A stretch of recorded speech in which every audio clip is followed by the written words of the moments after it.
The first night we were down 100,000 after the first night. It happens, it's just part of statistical fluctuation, right? So that meant, the next day we won like 600,000. But yeah, we had it. Yeah, that was like one of the best weekends for myself personally. The most money I ever won for the team was about 210,000 on a trip to Puerto Rico. And actually, we didn't go there for card counting. It was one of those rare opportunities where I had mentioned card steering. Card steering is where if the casino doesn't cover the back card and you practice enough, you can get good enough so when you cut it, you know exactly, and then they bring it to the front, you know exactly when that card's going to come. By the time I started playing, that pretty much was gone because all casinos have to do is cover the back card, right? But it was a new casino that didn't cover the back card, and they would let you cut really thin, like 10 cards off the back, which made you even more accurate. And on top of that, most of the dealers are brand new, so it seemed like half the time they would not only could you see the back card, but they would expose the second and third card too. So literally for that one round per shoe, like we knew exactly what was coming. So for example, there was one time when I had a hard 19 and I hit it because we knew a 2 was the next card. And so it doesn't correlate with card counting at all. It actually makes you look really, really crazy, which is good for cover.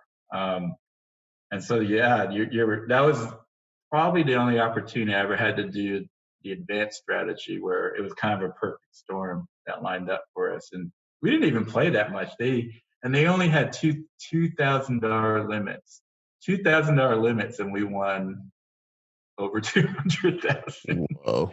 Because our advantage was so huge. But yeah, they didn't really invite us.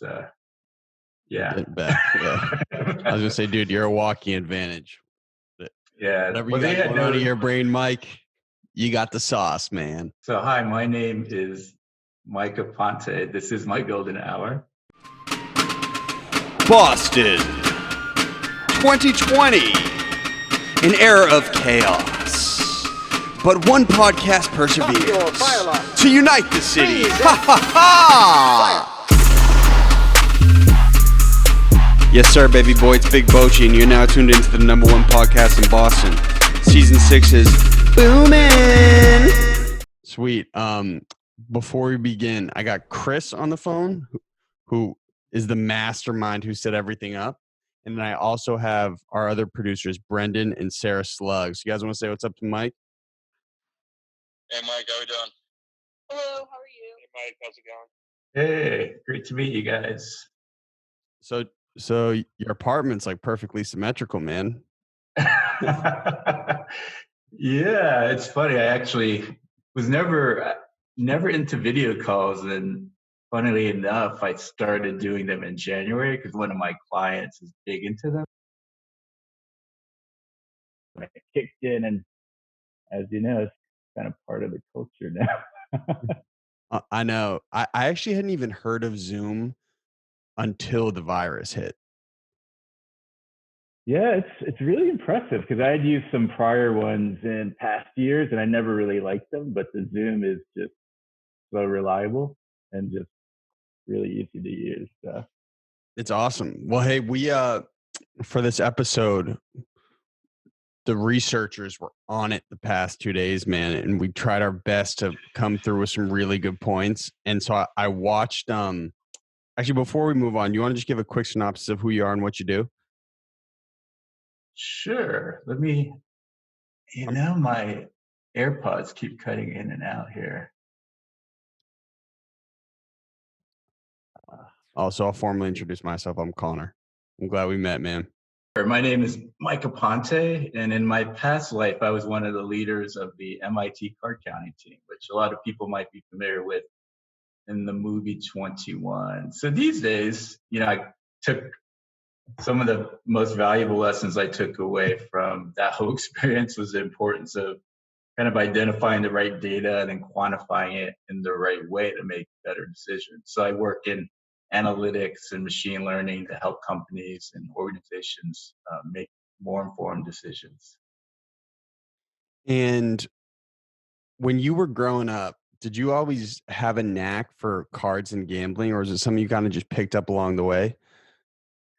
No, people naturally assume I was into cards. I never was into card games. The only card game I played was War, which Classic game, though.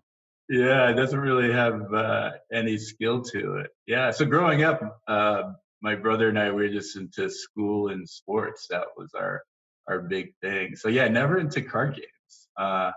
And people might think some people think it sounds funny when I say this, but I'm not a gambler. Like, I don't know if I would have necessarily ever set foot in a casino, much less played, because gambling just doesn't appeal to me. It's kind of irrational, but calculated risk, that's a completely different thing. So obviously card counting completely changes the whole game of blackjack. Well, when you were up here in our area, where would you guys gamble? Would you send it all the way down to Rhode Island? Actually, the casinos weren't in Rhode Island, weren't around back when we first started playing.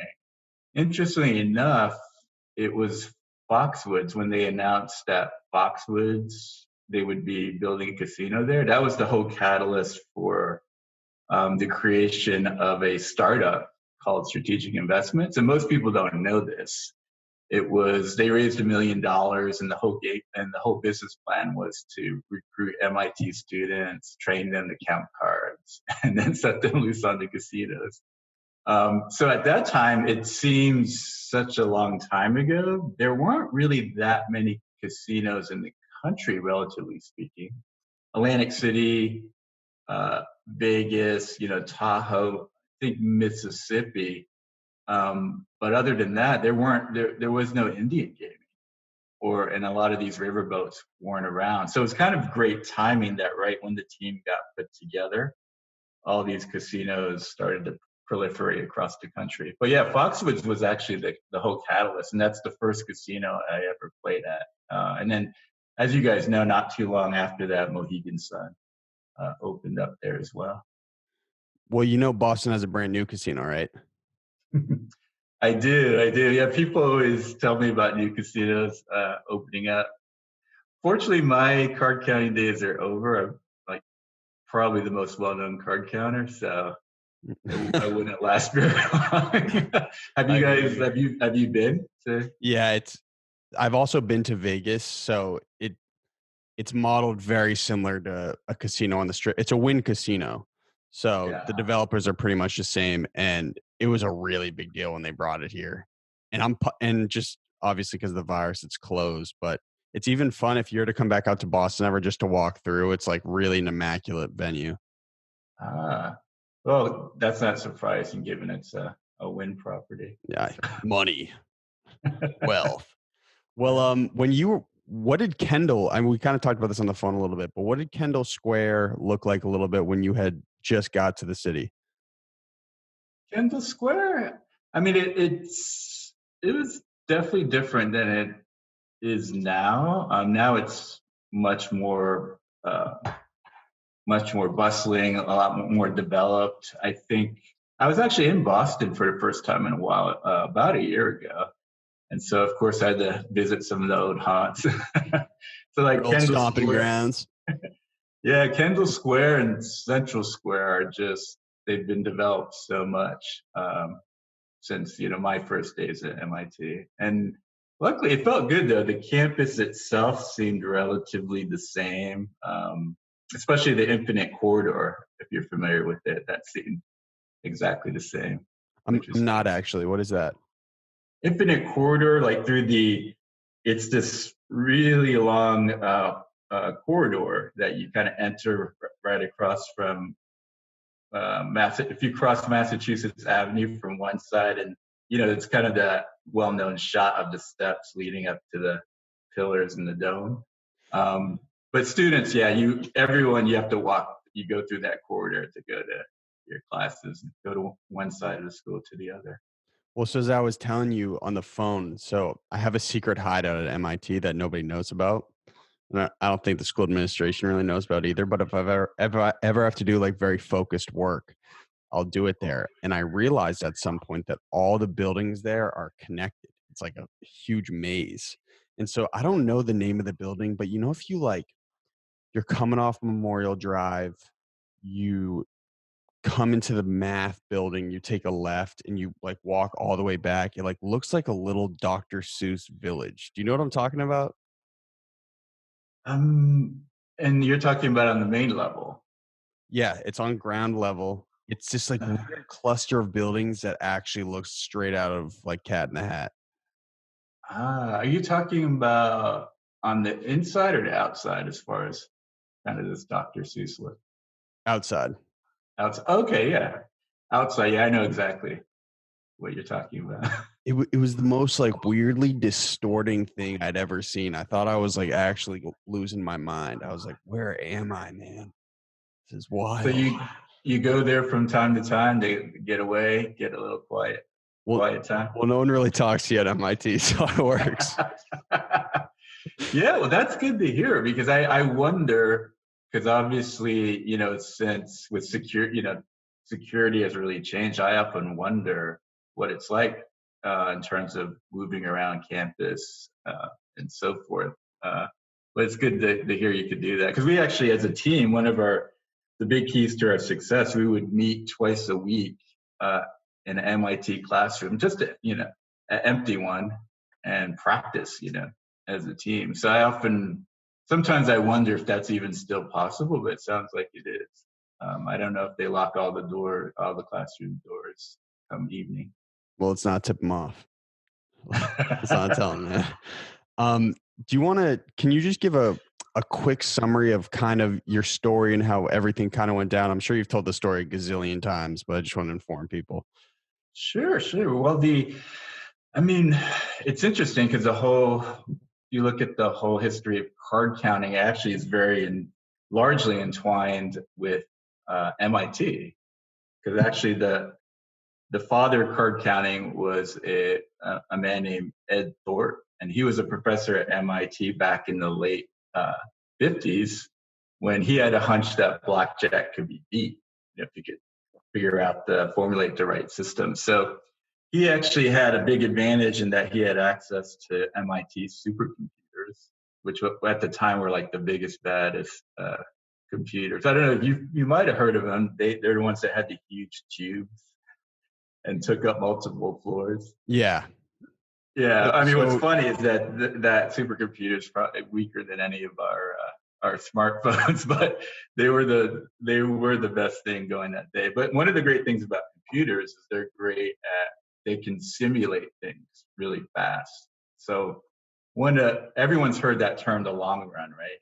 The long run, but most people don't have a good concept of what the long run is. It's not like in blackjack, for example, it's not like one weekend of play or a month. I mean, you really want to get out there to the millions of hands, right? So obviously it's not really feasible for somebody, you know, to conduct an experiment to deal out millions of hands, right? And see how certain decisions affect the outcome. But a computer can, right? Because blackjack it's such a well-defined game, right? The rules. And so with the use of the computers, Thorpe was able to verify that basic strategy was correct. And basic strategy actually was derived by some army mathematicians in the mid-1950s. So that's the first thing that Thorpe did, was confirm that basic strategy does increase player advantage. But then he wanted to take it a step further and see if there was some type of betting strategy that could give players a bigger advantage. And so that's when he discovered that different groups of cards in blackjack impact the game differently. So basically at a high level, high cards are good for the player because those are what gives you blackjack that pays 3-2. Hopefully you're playing at a casino that pays 3-2.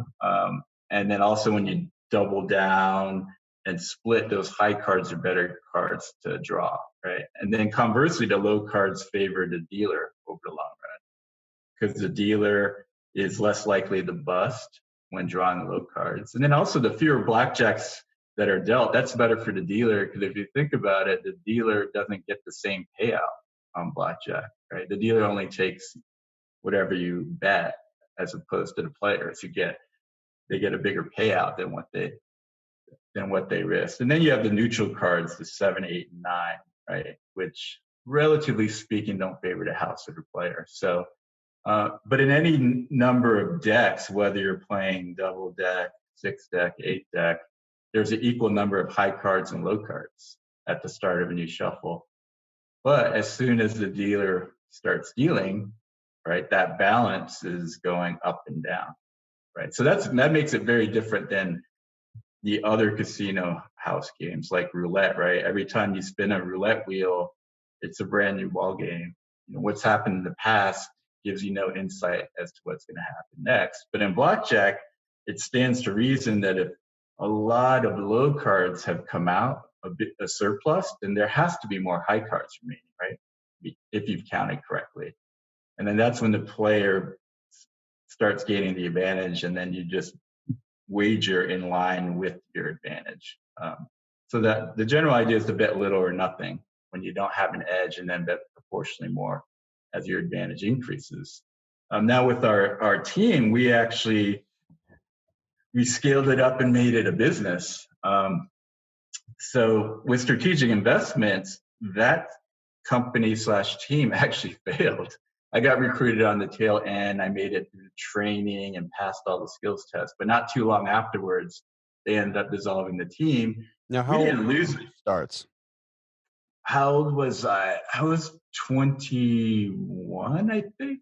Yeah, most of the team was 21. Obviously, 21 or older. Obviously, you have to be 21 to gamble. So yeah, it was at the start of my senior year. And you had no plans of getting into this beforehand? No, I didn't even know that card counting was a real thing. I think growing up, I had heard of it, but you hear a lot of things. And then what's funny is either my freshman or sophomore year at MIT, I happened to watch the movie Rain Man. I don't know if you've ever seen it. Classic. Definitely classic. Great movie, but pretty much everyone who watched it, I thought the same thing. One, wow, that would be so cool to be able to count cards. But I didn't realize, most people, it doesn't give you any true insight into what card counting is about. Because one, it makes it seem like you have to have a photographic memory to count cards. So I have a good memory, but not photographic. But that's one of the myths about card counting. You're not actually memorizing the cards at all. And then it made it seem kind of illegal, right? That's a really common theme in movies and drama series that depict card counting, just to make it seem sexier. I mean, card counting it's 100% legal. But yeah, at that time, I thought it was just a cool thing. I didn't really think much of it at all. But little did I know, 3 years later, I would actually find out what it was all about. And so how are you initially recruited to the team? They're like, hey, this guy, Mike, this is the whiz kid, man. We need him on the squad. It was just from one of my best friends, kind of pulled me aside and told me he had joined this card counting team. So at first I didn't know what he was talking about. So I didn't even know card counting was a legitimate thing, much less a team, a business. But of course, I didn't have anything to lose just to find out more about it. So I attended a team meeting, and then I quickly saw wow, this is a real thing. It's organized. And when they explained the system of it to me, it made complete sense, right? It's like a mathematically proven system. And the whole beauty of professional blackjack is that for every single decision in blackjack, there's one and only one correct decision. Right? There's no gray area. So it's a lot different than poker. Poker is the only other game of skill, gambling game of skill, but poker is a lot different because you're competing against other players, right? So it can really vary, right? There's a lot of gray, and maybe you get good at the lower stakes in poker, but then, I know some professional poker players, when you move up in stakes, your strategies that you used before don't work anymore, right? And then you have to almost relearn the game. Whereas in blackjack, one of the things I love about it, it's completely black and white. Because if you think about it, the dealer, your opponent, is like a robot. The dealer has to do the exact same thing every time, right? There's no, you don't have to try to figure out what the dealer is going to do. So everything's clear cut. So on our team, we actually had a kind of our philosophy in terms of our training and skill development is to get your skills to the point where you actually never made a decision. And what I mean by that is that everything's kind of a matrix, right? Like 12 versus 3. What would you do if you are a player and you have a total of 12 and the dealer has a 3? What do you think would be the correct play there? Mike, you are asking the wrong guy. I don't have the math brain like you, man. I do not want to embarrass myself on live air. No, well, you know what's okay is I didn't figure that out. Like that's the thing. Like in blackjack, decisions like that are not intuitive. Like the human mind's not capable of figuring it out. That's why the computers did, right? The simulations. That's not something you can just kind of do with the formula. But the computers, for example, can take 12 versus 3, play it out a billion times, standing it, and then store away that net result, and then play it out another billion times when it hits it, right? So what would you do in that situation? You would hit. The correct play is to hit. And the reason I chose that hand, that is one of the most misplayed hands in blackjack, because a lot of players will stand it. And then there's also many other players that know you're supposed to hit, but then they just kind of go back and forth, right? Just kind of, they're not consistent in how they play it. But I didn't figure that out. Our team didn't figure it out. That was figured out, years ago through, the computer simulations. It just determined which decision gives you the best expected outcome. It doesn't guarantee you're going to win the hand, but 12 versus 3 is a losing hand. But if you hit it, you're going to lose a little less often versus standing it. So everything is like a clear cut. This is the best decision, right? So that's basic strategy. That's the whole foundation of professional blackjack. So you teach this now. Is it frustrating for you teaching people these strategies, because your brain, from what I'm gathering, moves at a much faster pace and a much more calculated pace than mine? So is it like really annoying trying to explain this stuff to people? No, I really enjoy teaching, actually. I think I'm kind of I'm very patient. Back with the team, I was one of the guys that did training, so I've trained a lot of people from ground zero, and I really enjoy it. And these days, since my skills are as good as they've ever been, but obviously I can't play. So this is a way that kind of keeps me connected. And I really enjoy meeting people that are really serious about learning how to play, right? Because I look back upon it, a lot of things in life is circumstance, right? Being lucky, getting some fortunate opportunities, and then it's up to you whether you're going to capitalize it. But I look back and like, how lucky was I to get recruited onto the Clark County team? I mean, that's kind of unique to say the least. And so I had that really special opportunity to learn, everything about it inside out. So yeah, I like to share that knowledge with people that are really serious about it as well, because otherwise they're in a bit of a vacuum. They are in a vacuum, because it's amazing these days with how much information is available when it comes to gambling and card counting. There's so much misinformation out there, and that's one of the reasons why casinos make so much money, right? It's humans sort of can lose their mind a bit when it comes to gambling. Their marketing, casinos are able to market with integrity based on some of the like worst qualities that humans have, like gluttony and greed. But it's cool with casinos. Like, this is where you go to really explore your wild side, man. Yeah, the casino environment is fascinating. It's this intersection of human psychology, like all of our blind spots and biases and emotions, and this pure mathematics, right? And but the casinos, they depend kind of equally on both, right? That's how they make the money, right? The house edge, that's the engine that drives, right? That's the engine that drives their revenue. But then as far as on the marketing side, what gets people come in, it's that human psychology. You're right. It's the excitement, the greed, and the fear comes in there too, right? Once you start playing, it all comes together. So that was one of the most interesting things when I actually made it through all the training and started playing in casinos.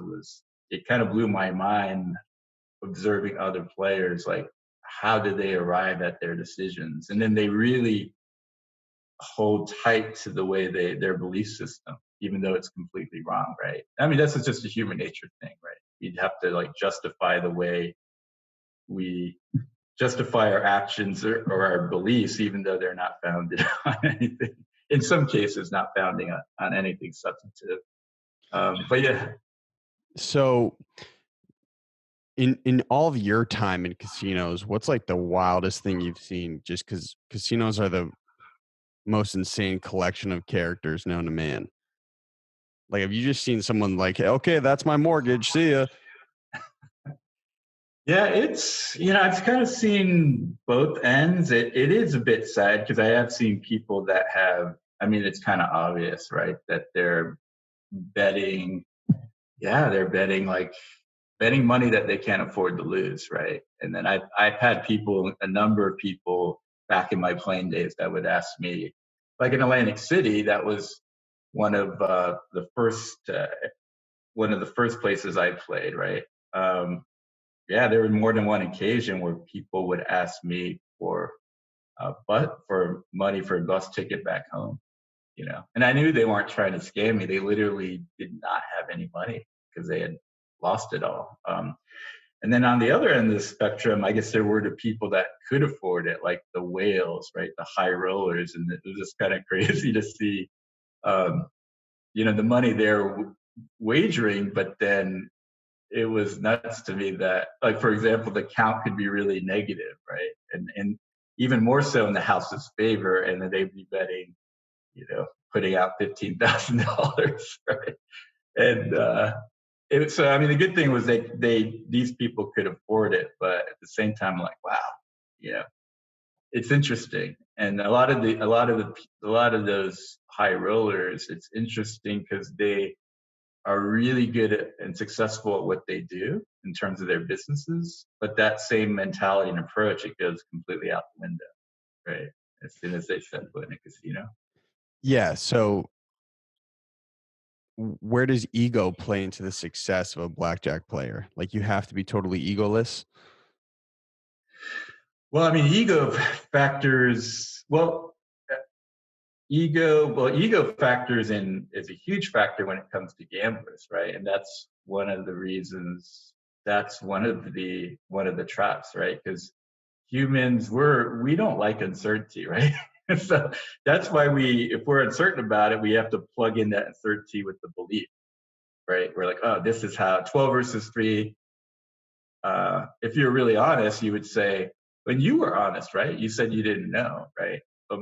Your average blackjack player would say, oh, you stand, and that's because I want to let the dealer bust. It's not based on anything, but they just plug in some belief. And then there is the ego thing, right? People like believe that they're a lot better than they are. But you're right. On the flip side, professional blackjack player, there's no ego in that sense. The only ego that comes in a positive sense, it came in for me and a lot of the successful players on our team, is just that desire to master the system, right? So there was a healthy, like, competition kind of culture in our team in terms of the training, and that was all measured through the training. So that's where the ego came in a positive sense, because my goal was what I really enjoyed about professional blackjack was executing the system flawlessly in a casino while at the same time doing it in a very natural way that completely fooled the casino. So you had both the science, but there also was kind of an art to it as well. When things had started to pick up for you, like what was that moment like where you're like, wow, like look at the money I can make because I just understand the system. And one more question. When you had started, what were your before you understood that professional blackjack was possibly a career path, what were you trying to get into? Good question. Well, I answer that second question first. Yeah, I wasn't. Definitely was not a focused student at MIT. It's amazing. Like in high school, I always knew I wanted to go to a good school. And I think like in my senior year, after having visited MIT, I thought MIT is definitely my first choice. But then it really wasn't until I arrived at MIT that first week I realized, I'm not sure exactly what I want to study. Because, you remember back in high school, you don't really have that many options, right? As far as what you take. Dude, I had no clue what I wanted to do when I was 18. I don't think any rational teenager knows what they want to do with their life at 18. Yeah, but one of the mistakes I made is that we all know those people. Like did have classmates. There are those fortunate that know exactly what they want to do. Like I had a classmate, Jane, who both her parents were doctors, right? And she knew that was her goal, to be a doctor. She was gonna do really well in school and go to med school, and she was so focused. And yes, not surprisingly, she had like a perfect GPA and ended up going on to John Hopkins Medical School. But you're right, most people aren't like that. And one of the mistakes I made is I just kind of got caught up. I always had this latent anxiety. It's like, wow, I felt this pressure to have everything figured out when, in hindsight, that's naive, right? It's good to be focused, do the best at what you're working on, but yeah, it's just kind of the beginning of a whole journey. But yeah, I was unfocused. I'd switched majors several times before settling on economics. But I did certainly, when I got recruited, I certainly didn't cross my mind that card counting could be an actual profession. It was just, I don't think there's not many guys, college guys, who would not think, wow, that's really cool. I gotta learn more, about that. So, and then what was your first question again? It was. It's a great question. Kind of forget, man. Yeah.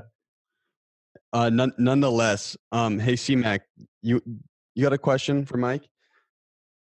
Yeah, I guess, and you've already touched upon it a little bit, Mike, but I do think it's an interesting perspective as a gambler and a blackjack professional, whether you think that the skills you've learned from the blackjack tables, the nights in Vegas, are there any big takeaways that go along in the business world or the world in general?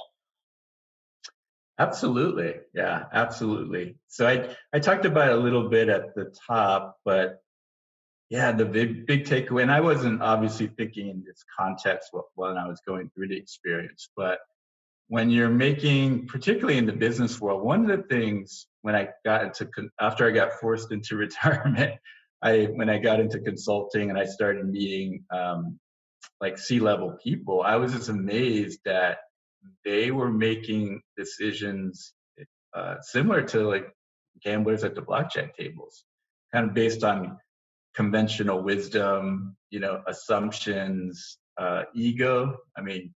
Yeah, there's a lot of ego that can come in with C-level people. And then one of the things that can happen, like for example, particularly with marketing, is that they end up marketing to themselves, for example, right? Instead of, they don't take the time to get the data from their target market. It's amazing. It seems like such an obvious thing, but they're like, oh, I know what's best. Really? So yeah, So you're saying that That's just very, very interesting to me. So you think some of these top level executives, they don't even gauge the consumer taste when making marketing decisions in your experience? No, no, a lot of them do not. Many of them do not do that. Like, for example, I met a CMO of a company that it's a company you've heard of, but I won't name, that had launched a whole product line the year before. And the whole catalyst for that was her her daughter's best friend, and they were in high school at the time, had this idea, and then she liked it too, and they ended up launching this whole product line that ended up being a big bust. And I remember I was like, wow, I mean, that's talk about talk about making a big gamble, right? Because in the end, it doesn't, like, so one of the things when I work with clients, it doesn't matter what I think, like my subjectivity, right? And the client's subjectivity is more important than mine, right? Because they're the client. But in the end, the subjectivity that matters most is the customers. Like, that's the people you're trying to reach and influence. So you should probably know what's most important to them, and then what type of messaging is going to have appeal to them, what type of product features. But yeah, you'd be surprised. A lot of times, I would say most companies do not take the time to get that type of research. And I think, yeah, going back to the card counting, like identifying the data that is important. So like in blackjack, players, for example, they'll keep track of like how many hands they've won or lost, right? And do their betting strategy based on that. You're probably familiar with betting progressions, and there's different variants, but that type of information is useless. It doesn't. The only data that matters is to count the high versus low count. So that's step one: identify the data that's meaningful in terms of the outcome you're trying to achieve. And step two is, once you've identified that, you have to be able to quantify it in the right way, right? In our case, that was through training, right, building the skills so that we could actually execute it. And then the step three is then make your decisions based on that, right? Leverage that. In the card counting, always make the correct playing decision and optimal bet. But to make the parallel to the business world, I've actually had a lot of clients where I've quantified the data that was relevant to what they were trying to achieve.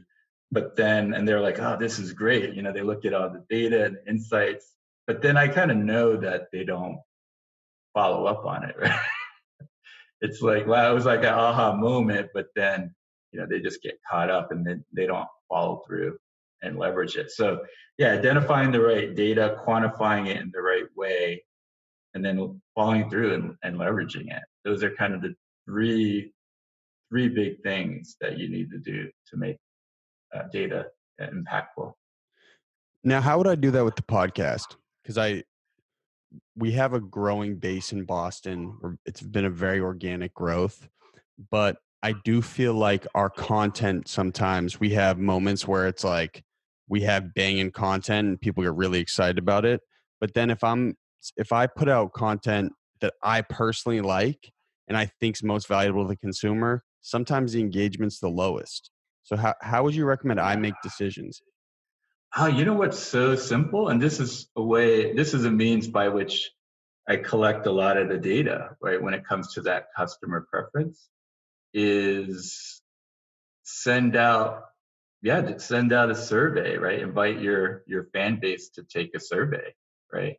So the great thing, one of the traps that we get stuck into is that we end up kind of staying in the middle of the road, right? Kind of playing it safe or what we're familiar with. Whereas if you're able to get customer feedback, then what you can do is actually just brainstorm, come up with like a bigger spectrum of options, some of which might seem like a little even, out there, but then get feedback from your customers. So for example, brainstorm come up with 10 ideas, right? 10 different 10 things you never really thought of, for example, and then invite your customer base, right? Your fans to take survey and get their feedback to see what they want, which one of those, right? So it's a great feedback loop, right? One, you can find out what they want, right? And then two, it actually serves as a bit of marketing. Because I know actually for some clients, their customers appreciate the opportunity to give their input, right? And know that they're being listened to. Yeah, I totally get it. And that's definitely something I'm probably going to talk to everyone about as soon as we end the episode, man. Thank you. I appreciate it. Quick segue back. So I remember my question. When did you like really start stroking it? And like at once when you were like in your 20s, did you ever catch a huge game where you're like, dude, I just made like $250,000. What am I going to do with this money? Yeah, well, I think I'll answer it at a high level and then a more specific level. I think at a high level, we never really got things going until strategic investments ended up failing, right? It didn't lose money, but it made very little money compared to all the time and effort that was put into it. So that next year, there was a smaller group, about 10 people, and we started another team. And it's just like in business, we kind of looked at all the mistakes that were made the first time around. It had nothing to do with like mathematics. It was just good old like business 101 stuff, right? Like you have to recruit the right people, right? Be selective. In our case, it was about trust was big. And then number two, we had to recruit people that had some kind of street smarts and social savvy, right? To blend into a casino, right? Because our age wasn't working in our favor. But yeah, we had a lot of people the first time around that looked and acted like they were MIT computer science majors. That's not a good thing, obviously, if you're trying to be a high stakes. You guys walked in the building, I'd be like, yeah, these guys are cheating. I know what's going on here. Well, funny story, like when my first trip to Foxwoods, because they would let you go even before you passed all the training and then practice basic strategy. Once you pass the basic strategy test, just play at a table and bet table minimum, like it was like $5 or $10 at the time. And I hadn't met everyone on the team, but I remember I could pick them out because there were some players that were already quote unquote big players, had gone through all the training, but they stood out like a sore thumb. I remember I could pick them out even though I had never met them. So that aspect of it was really important. So we really became selective with our recruiting. And then what do you want to do once you hire the right people? You want to train them the right way, right? So we did have training procedures the first time around, but management was really lax about it. They just thought, oh, these are MIT students, like they're smart, but human nature, you're just going to go to wherever the bar is set, because especially when you don't have a reference point, right? Card counting was brand new to all of us, but they set the bar really low. So we ended up not being as good as we needed to be, right? Because of that. And then number three, any business needs to have strategic focus, right? And so we were kind of all over the map because management got enamored with other advanced strategies like shuffle tracking, card steering. And that's because these, in theory, can yield much bigger advantages. But the problem is they're much more difficult to execute skill-wise. And maybe even more importantly, they're so dealer dependent, right? So like with shuffle tracking, shuffles are supposed to randomize the cards. But back then, you've probably heard this, how many things are truly random? And some of the shuffles that casinos use are pretty simple, actually. But able to execute it, not only do you have to get good at it, but then you need to have a dealer that shuffles perfectly, right? Does that make sense? That shuffles a certain way. So that's something that you don't have control over. Whereas with card counting, there's nothing the dealer can do knowingly or unknowingly to prevent you from counting cards, right? Because by law, all the cards, they have to be shown. So we said, the KISS principle, keep it simple, stupid. Let's focus on the card counting, but then let's make it as strong as possible by using team play, which crazily enough, we never played as a team on strategic investments. We only played individually when we counted cards. But with the team play, it enabled us to scale, right? Scale, and then because we would get to play a lot more favorable counts per hour. Are you familiar with the whole big player spotter strategy? I'm not, but I did watch 21 last night, and I know that they had like 3 people at a table wearing masks and wigs, and I'm sure that was kind of Hollywood, but Yeah, I mean that was definitely Hollywood a bit off. But the way it really worked was you would have the big player. So I became a big player on the team. That was the person that would put out the money. So, but if I played by myself, there's only so many tables I can count per hour, right? Like 4. But if I go in with spotters, and the job of the spotters were just to be inconspicuous, and they would just, in the beginning, they would just stand and watch the tables, right? And now your sampling rate goes way up, right? Now as a team, for that single big player, instead of like 4 tables counted per hour, now it could go up to like 20, especially since the spotters can be much more mobile, right? Because they could be counting a table, if the count goes negative, and the table next to them, it's starting a new shuffle, they can just kind of slide off over to that table, right? So if you sample much more tables per hour, then you're going to get more favorable betting situations per hour. And then the second benefit, which was just as important, it provided natural camouflage, because at the time when I would come into the middle of a shoe and bet big money, card counting never crossed their minds, because how could I possibly know what the count was, right? Because I just hopped into the middle. So once we kind of got those 3 things in place, right? Selecting the right people, training them the right way, we made our training 50 times harder the second time around. And then a strategic focus, it was like a light switch just went off. And right out of the gate, we just started winning.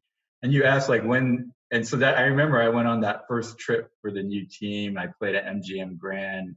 First time I had ever done the team strategy. And, I ended up winning like 45,000. And then no one even gave me a second look. And I just thought, wow, why weren't we doing this before? And then we just couldn't lose, because in essence, we had become a micro casino, right? We had become a casino ourselves. And so in that first year, like we won over like $2 million, right? It's just maximizing betting volume at an advantage. We were doing the same thing that casinos do, but casinos, they get to the long run in one day, obviously, right? So many tables going. So a card counting team does the same thing, but it takes longer. And then an individual card counter does the same thing, but it's going to take, him or her even longer, right? What did you do with the 45K you made that first night? Well, it wasn't my money; it was the team money. We really ran the team as a business, so that's one of the things the movie 21 didn't portray at all. It made it seem a little more loosey goosey. So we kept track of everything, like obviously our win-loss, but beyond that, like what our actual play. Like we would record, like for example, if a spotter called me into a shoe and the count was 11, and there was 3 decks left. We obviously knew the rules of the casino, and there were 2 other players. We would actually record all that information, not during the session, obviously, but after each session, we would meet up and then record all that play. So then after each trip, we would enter all that play into a computer simulator and would say, hey. Oh, you guys were rigging the game, man. You guys were destined to win. Well, the measuring it, that was important in terms of 2 things. One, to see how we were doing compared to expected outcome, right? But it was also really important for how to divide up the money. So we had like a investor pool. We were fully self-invested the second time, right? So that was straightforward, right? The profit that part of the pool would be divided among the players based on their percentage of investment. And then we had a player pool, right? Now the player pool would be divided among the players based on how much EV they contributed. And that EV we knew from simulating the play. Does that make sense? So like if you never really played, then you wouldn't get a share. You wouldn't get paid, yeah. That. and then obviously everything was equitable. Like the big players would get bigger shares than the spotters, right? Because it's a harder job, and they're taking on more risk because they're the ones that are likely to get kicked out. So everything was black and white. We had clear cut, policies, and then we also had in latter years like a management pool for people that spent a lot of time training and coordinating trips. So yeah, we kind of had the best of both worlds. It was very much a collegial atmosphere with the team. We were all tight, but we ran it like a business at the same time. Well, you say that, but then again, like you're in your 20s and now you have tens of thousands of dollars in your hands. Your buying behavior didn't change whatsoever. Not dramatically, not as it would for a lot of people. I mean, it was nice that we could actually go out, because you know how it is when you're in college, right? I was like most college students, you can't like go out for dinners, nice dinners. So yeah, we could have like nice dinners, go out for sushi. I don't know if it's still there, but they're on Boylston, this Japanese restaurant called Giyahama. I don't know if it's still there, but that was one of our favorite places. Was Bishuteki still there? It's that hibachi spot right in the hotel, like right up the street from MIT. I'm not familiar with that. Where would you go, like back in the day? Harvard Square? We actually didn't spend that much time in Harvard Square. We mostly, obviously, right at MIT, and then actually more just right across the river in Boston.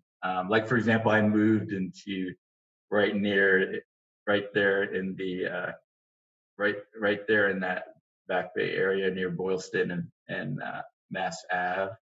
So that's what. But to your earlier question, no, we didn't go crazy at all. I mean, I think a lot of that's just a testament to our whole mentality, right? Like, I think, for example, when we went on these trips to Vegas, when I look back, I'm like, wow, we were really focused because, the casinos would comp us everything, like penthouse suites and all the food and beverage, but that was valuable time. We focused on playing. Like we rarely ate at the restaurants in Vegas, right? We preferred room service because, well, one, room service is really good, but two, it was fast. We could actually order ahead of time because on a Friday evening, Saturday evening, that's prime time, right, to play.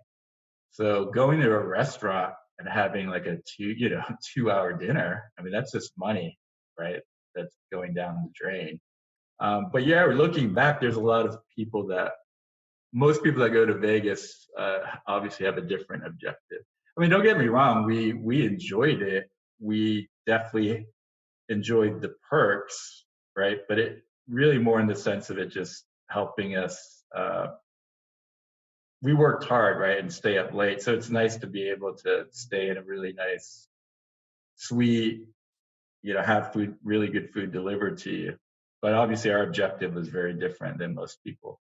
Yeah, you're a better guy than me, man. I'll tell you that much. But if I had like $80K in my pocket right now, right, just out of nowhere. Yeah, but as far as like the best weekends, we had like we didn't play in Vegas as much as people would think because we were limited to weekends when there was going to be a lot of other big action so we could blend in. Right. So back then we were so happy when Mike Tyson got out of jail.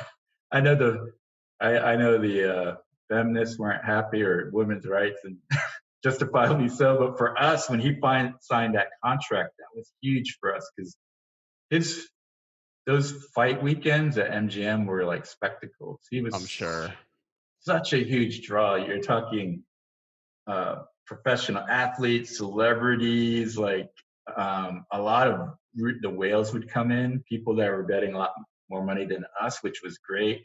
And then also so interesting, there were just so many like pretenders and wannabes. It was just such a crazy, like I could get called into the middle of the shoot. I remember during that Tyson weekend, I got called in the middle of the table and I bet 2 hands of 5,000 and the floor person didn't even ask me to get rated, which I was completely fine with because as a card counter, you want to fly under the radar as much as possible, which is hard to do if you're playing at those stakes, right? But those weekends were kind of nuts, and that's where we really made our money, was the big weekends. And we filled the rest of the calendar throughout the year with all these casinos that were popping up everywhere, Indian casinos, riverboats, where it didn't really matter what weekend they didn't have quote unquote big weekends, right? Per se. But yeah, our first Super Bowl weekend in Vegas, we ended up winning $500,000 that weekend. And the funny thing is, the first night we were down 100,000 after the first night. It happens, it's just part of statistical fluctuation, right? So that meant, the next day we won like 600,000. But yeah, we had it. Yeah, that was like one of the best weekends for myself personally. The most money I ever won for the team was about 210,000 on a trip to Puerto Rico. And actually, we didn't go there for card counting. It was one of those rare opportunities where I had mentioned card steering. Card steering is where if the casino doesn't cover the back card and you practice enough, you can get good enough so when you cut it, you know exactly, and then they bring it to the front, you know exactly when that card's going to come. By the time I started playing, that pretty much was gone because all casinos have to do is cover the back card, right? But it was a new casino that didn't cover the back card, and they would let you cut really thin, like 10 cards off the back, which made you even more accurate. And on top of that, most of the dealers were brand new, so it seemed like half the time they would not only could you see the back card, but they would expose the second and third card too. So literally for that one round per shoe, like we knew exactly what was coming. So for example, there was one time when I had a hard 19 and I hit it because we knew a 2 was the next card. And so it doesn't correlate with card counting at all. It actually makes you look really, really crazy, which is good for cover. And so, yeah, that was probably the only opportunity I ever had to do the advanced strategy where it was kind of a perfect storm that lined up for us. And we didn't even play that much. They only had $2,000 limits, and we won over 200,000. Whoa. Because our advantage was so huge. But yeah, they didn't really invite us. Yeah. Yeah. I was gonna say, dude, you're a walking advantage. Yeah. Whatever you got going on in your brain, Mike, you got the sauce, man. Yeah, it was fun it's a wild ride. Well, real quick, I want to just make sure our producers can ask a couple questions. So how did they catch on? And when did they say, dude, you can never gamble again? Well, the number one thing that leads to a casino barring you is when you've just won too much money. And that could happen within one trip, but then even casinos where you have like a great act, because that was one of the things I've actually talked to I've actually been asked not to play at casinos after having played there for a while. And I've had casino managers or shift managers just tell me that there's like, wow, I would have never guessed you're a card counter. But even when you do have them fooled, at some point, when you win so much money, there's going to be someone at some level that's going to say, this just doesn't add up, right? Statistically, like this player should have lost this much and they've won that much. I mean, casinos, no players get lucky and win on one trip, right? That's what keeps people coming back, right? That one trip they happen to win. But when you're doing on a consistent basis, so that was the thing that kind of started it right down the road. That was unfortunately inevitable, right, at that type of stakes. And then another thing that really changed was because we really impacted the way that Vegas does business, because they started improving their communication. Because they didn't really communicate that much with each other, but they started to communicate more and they became more efficient. And the sharing of information, if you think about it, that really shortened our potential careers dramatically, right? Because if every casino had to figure out separately that I was a card counter, I would have been able to play for another 10 years, 10 years. But then once you get out there, right, then Your name was around town, man. Name and picture, yeah. Yeah, I was gonna say they must have like bounty posters on all the walls. They actually kind of did, yeah. And then people found out, the casinos learned that there actually was a group out of MIT, and then in their minds that created this huge fear. I mean, granted, we actually were definitely a threat to their bottom line, but nowhere to the extent as they blew it up. Human perception. Dramatized it, yeah. Yeah, they thought we were gonna, bankrupt the casinos, which never gonna happen. I mean, from a financial standpoint, it's much better to be on their side of the tables. Not right now. No, you're right. Not right now.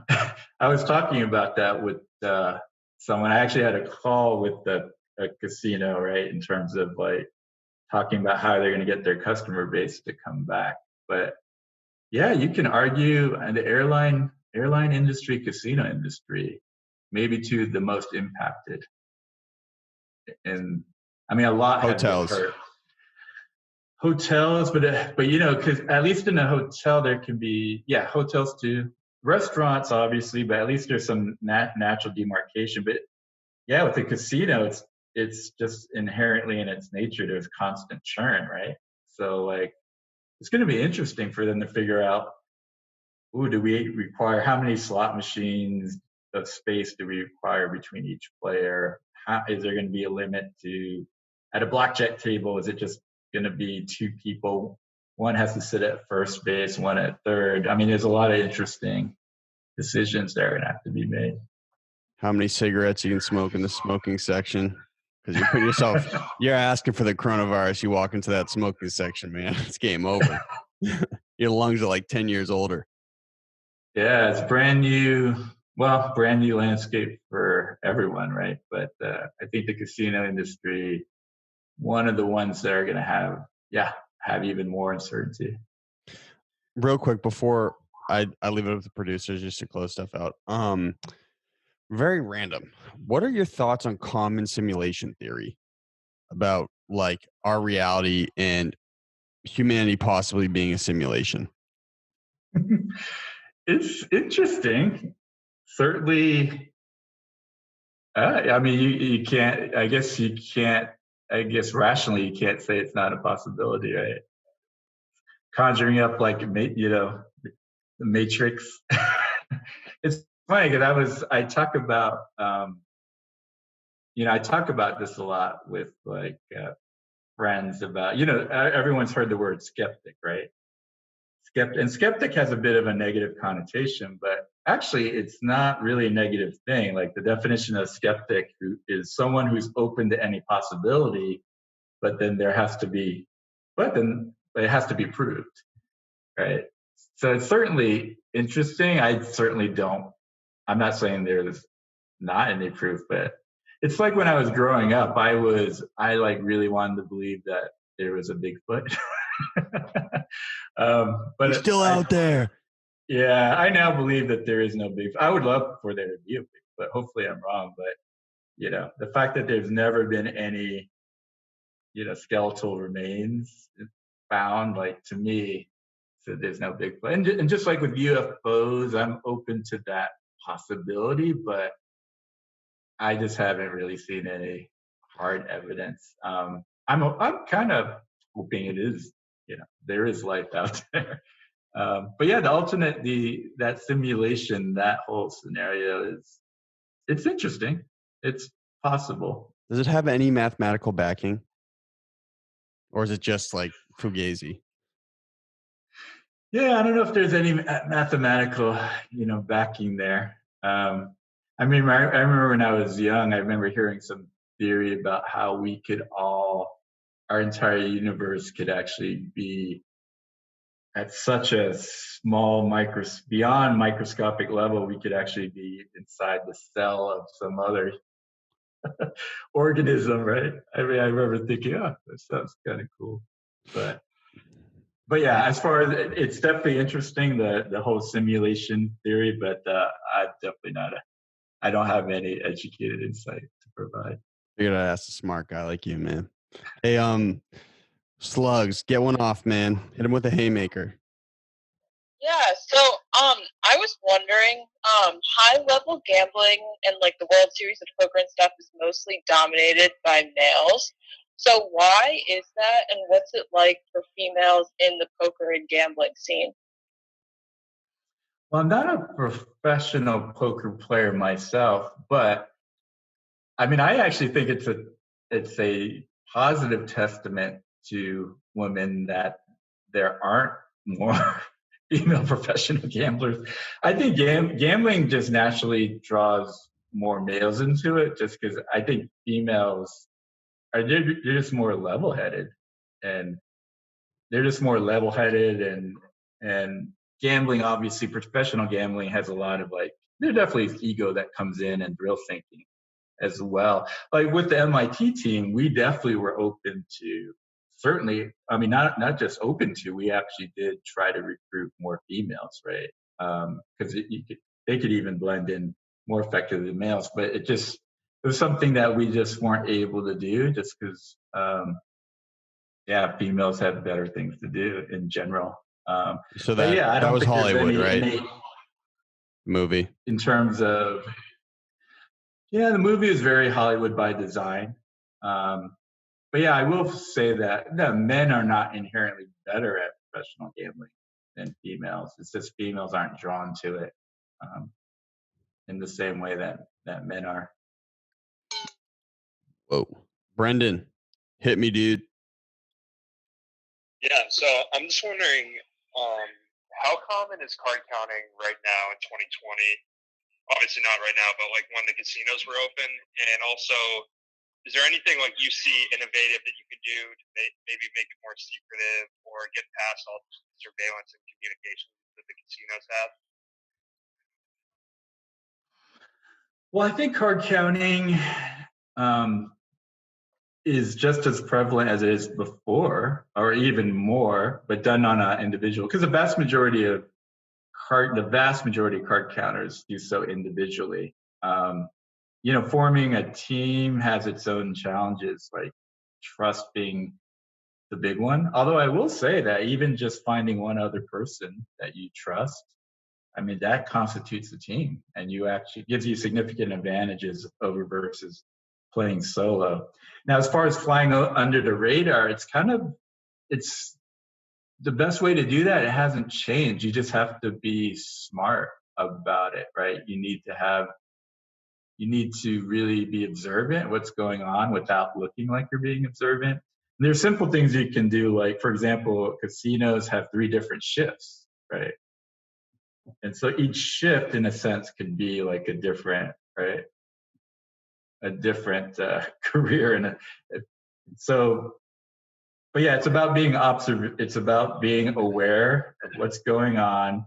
If there's ever any doubt that you're getting suspicion, you just take off, right? Because once someone becomes really suspicious of you, it's hard to fool them at that point. You've kind of gone past the point of no return. And then the last thing you want to do, another mistake that some card counters make is they say, "Oh, I'm going to stay here and try to fool them." Well, that doesn't really work. You just want to take off. So, for example, if a casino actually suspects your card counter, there's steps they have to go through, right? They have to have the cameras kind of focused in on your table, and then they actually have to record the cards, right? And then they can go back and see if you're counting. But if you take off, they have nothing to verify, and then they'll just forget about you. So yeah, it's about keeping your session shorter, taking off as soon as you feel any tension, and just really trying to limit the perception that you're a winner. Just little things that you can do. Don't let your chips pile up in front of you, because everyone can see that, right? And just put them in your pocket. So yeah, there's a lot of these things with the whole art of it. But probably the biggest thing you can do, what will enable you to do all of that most effectively, is just having a really high skill level. because when your skill level is really high, then you can multitask and do all these other things versus, I've met people in the casino surveillance industry, and they kind of laugh about, sometimes they identify like amateur card counters who haven't practiced enough and they're so focused. And then sometimes they don't even realize they're actually mouthing to count, for example. So yeah, that's just kind of general advice on how to fly under the radar. But there's no like one single like silver bullet that will enable you to do that. Sweet. Hey, C-Mac, you want to get one last one off? Honestly, I think the other guys got all the main points I wanted to get covered, and Mike did a great job of summarizing it. So I'm all set. Well, I will say one thing. I know I said at the start. Shouts out to C-Mac for organizing this, man. I'm really, really glad we met. This was sweet. Yeah, Mike, thank you for taking the time. I know I said it a couple times, but we do appreciate you coming on. It's really informative. So. Hey, Yeah, Mike. Thanks for having me. So we have 2 show bits, and I need you to use that calculated brain just to execute these flawlessly. The first one is called GDP sales mode. So I'm going to count down, and I'm going to give you 40 seconds to pitch whatever you want to pitch, whether it's like your consulting career or it's like positive words of wisdom or possibly the pilot we were talking about. We're going to cut that up in a 40-second clip. We're giving you the floor to say whatever you want. And then I'll discuss the second bit right afterwards. But I'm going to give you a countdown of 5 seconds. Does that work? Sure. Okay. 5, 4, 3, 2, 1. Sales mode, go. Well, as a former professional gambler, I think I've adopted that into my whole philosophy for life. And I think it really comes down to, if you want to maximize your life, you just have to make rational and conscious decisions, right? That kind of are in line with what you want to accomplish. And it's about maximizing ROI. And that's not just strictly financial, right? I think what I've learned kind of the hard way, it's also do things that you really enjoy, right? Because there's different types of returns in life. And when I look back, I think it's like the simplest thing that most people don't do, and I didn't do for the longest time, is just getting really clear on what's important to you and what you want to accomplish. And then from that point on, just seeking matches, to that, right? And what your goals are and what's important to you, it's okay if that changes. It will change, like, over time. So that I'm all about data and information, right? Whether it's playing blackjack or making business decisions. But the most important information you could argue is really just defining what it is you want out of life, right? Time. Short, intermediate, long term. Sorry to cut you off, but that was like really profound, man. Thank you. Sure. Yeah, hopefully trying to help people not be a little bit more efficient in their life path than I've been. So. Well, dude, what you had told me about gauging the audience in the podcast is going to be wildly helpful. So thank you very much for that. Yeah, I'm just curious. Do you have are there any topics that you guys haven't done that you're thinking would be interesting? I don't think right now it's so much topics. I actually think it's how the content's formulated, because it's a lot easier. It's a lot easier to grab someone, obviously, off a 30-second clip. But I've forever had this idea that I want to grow the show with integrity, and I don't want to just do like a bunch of clickbaity shit, like, look what professional blackjack player said about Hollywood movie that tarnished his career. Like, I'd never want to do that. You know what I'm saying? So it's been interesting trying to find the balance between being attention grabby, but also being a good dude about things. Yeah, no, that's smart. Often people really are gravitated it's going to authenticity, right? So. Thank you, man. So this is how we start and end the show. You got to say, hi, your name. I'm Mike Aponte, MIT Mike. And this is my golden hour. directly after with no break in between. Hi, your name, and that was my golden hour.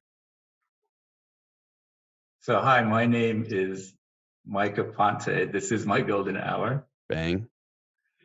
Followed by, hi, my name is Mike Aponte, and that was my golden hour. Correct or not? Perfect, man. Hey, thank you so much for doing this for us. Yeah, thanks so much for having me, man. Good luck with everything, all your pursuits. When we get off the phone, I'll get your number. I'm going to shoot you out a new sweatshirt. I know it's like wicked warm in Culver City, but if you ever need a sweater, man. Yeah, and also I'm curious. So you're into, I mean, you could cut this out, but you're into writing, into film writing, right? I heard from Chris. Chris, you're a snitch. Anyway, I'd be curious, like when I'm done with my second/third draft of my pilot. Yeah, I'd like to send it to you, kind of get your feedback. I think, given you have a writing background, kind of your interest, be cool. And if you're open to that, and when you do get it, please be super harsh. I love harshness. You know, I'm not a sensitive guy. I'm much more interested in, what can be improved. I'm not one of those types that's gonna get upset. Well, Mike, I'll tell you some news. I'm going to be finishing the 4th draft of my most recent screenplay in probably a week, and so we'll exchange screenplays. Oh, great. What's it about? I'll tell you when I send it to you, man. Keep the surprise. Yeah, keep the surprise going. So, hey, well, thank you so much for this, and we'll likely drop this by Thursday. Okay, awesome. All right, Mike, thank you so much, man. Yep. Take care, guys. Bye. Present